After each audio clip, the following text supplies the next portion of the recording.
Greetings, everyone. Well, recently we took a look at the various SteelBook editions of DVDs and Blu-rays that I have in my collection. This time around, I thought we'd take a look at the DigiBooks. I figured, why not? I mean, there's a lot of crossover between the SteelBook and DigiBook fan community, so I thought, why not take a look at the DigiBook side of my collection as well. I don't have as many DigiBooks as I do SteelBooks. Although that said, the age-old question is, well, which do you prefer? If there's two editions of something, one in DigiBook, one in SteelBook, which would you prefer? Honestly, I lean towards the DigiBook. I don't know. I just think, especially for older movies, for some reason, it just seems to add a touch of class to them somehow for me. And I like the fact that you get lots of production artwork and a little bit of behind-the-scenes info. It's just, I don't know, it's just a nice little compact package of collectability. You know, I like DigiBooks. So let's see which ones I've got today on the Multimedia Chronicles.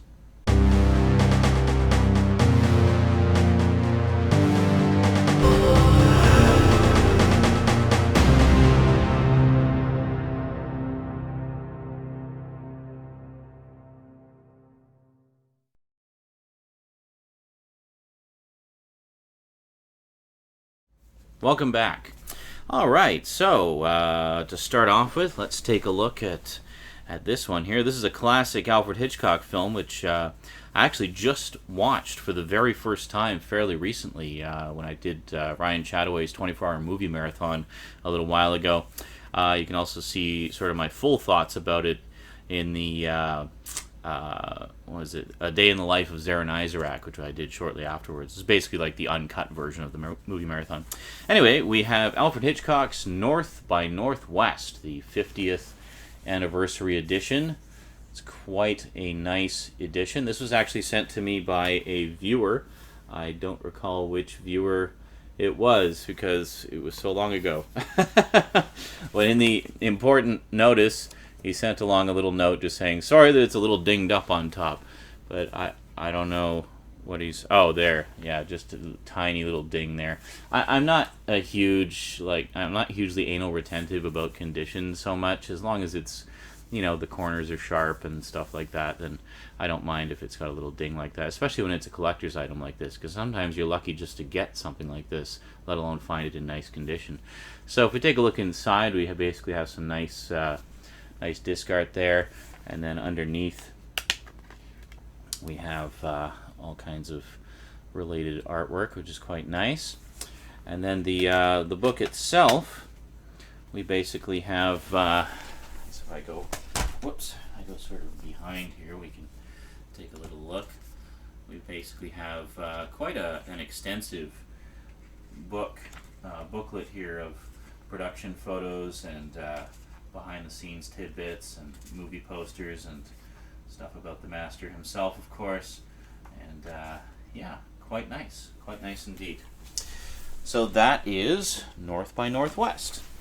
Next up, we have another classic, a 45th anniversary special edition of Dr. Strangelove, or How I Learned to Stop Worrying and Love the Bomb. This is a fantastic film, and you know, it never seems to lose its relevance, even though it was very much a product of the Cold War paranoia of the time. A lot of the underlying messages are still very relevant today. Plus, it's just an amazing, entertaining film. Peter Sellers and George C. Scott, brilliant as always. And so if we take a look at this one here, we have a beautiful double-page spread of the war room there, and then I'll go off to the side so I don't get quite so much shadows there. And then all kinds of different pictures, and again, pictures, posters, production art, production pictures and stuff like that. And quite nice. Peter Sellers, of course, plays multiple roles in this. He plays the President of the United States, a British officer, and Dr. Strangelove himself. George C. Scott, I believe, pre-Patton in this. Again, playing a very, no-nonsense guy, kind of a parody of a lot of the characters he's played in the past. Stanley Kubrick, of course, the legendary director himself. Another nice shot of the war room, and all kinds of stuff. And you even have some script excerpts there, which is which is pretty cool. So it's a very, very nice edition indeed. I know a lot of people in my travels are huge fans of this movie because they're big film buffs to begin with, and a lot of them list Doctor Strangelove as one of their all-time favorite movies, and it's not difficult to see why, because it's just a fantastic film. Next up, we have the DigiBook of my personal favorite live-action Batman movie, the 1989 Batman with Michael Keaton and Jack Nicholson. Good old Batman there. I remember when this came out, it was just an absolute phenomenon. It was also the 50th anniversary of Batman, just in general, at the time. So to say that 1989 was full of Batmania is an understatement. It was just Batman everything all the time, everywhere. It was just amazing. And I think, yeah, it's just basically a fairly generic artwork underneath, actually. Kind of disappointing there. But one of the things I love about this is the booklet portion of it is actually quite nice. You have a nice kind of encapsulated history of Batman there. You have the first appearance here, and then the first appearance of Robin here. It's quite nice. I actually do have reprints of both of those issues. And then we have Bob Kane, creator of Batman there. And just some great pictures. And then in addition to info about the movie and the very brief history of the character, some more production photos and stuff like that. We actually do have some excerpts from the script. Some more excerpts from the script. Pretty cool.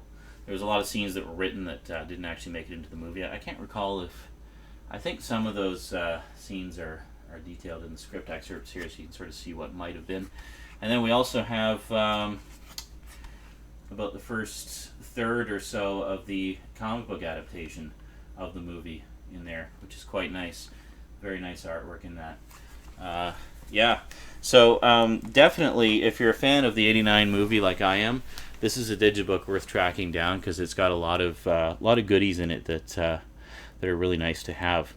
Now, as for the disc itself, it's exactly the same disc that's in the individual, just regular release, and also the box set of the Batman movie anthology set, 1989 to 97. So it's the exact same disc, just a repackage. As is often the case with DigiBooks, much like the SteelBooks, they're basically just repackages in more collectible packaging. Alrighty, so let's see what else we got here. Got a couple more. I think this was actually the first DigiBook I personally bought. These three were actually gifts from viewers, so thank you. You all know who you were. But this, I believe, was the first DigiBook I actually bought. This came out around the same time as the remake. Of course, they re-released the original on DVD and Blu-ray around that time.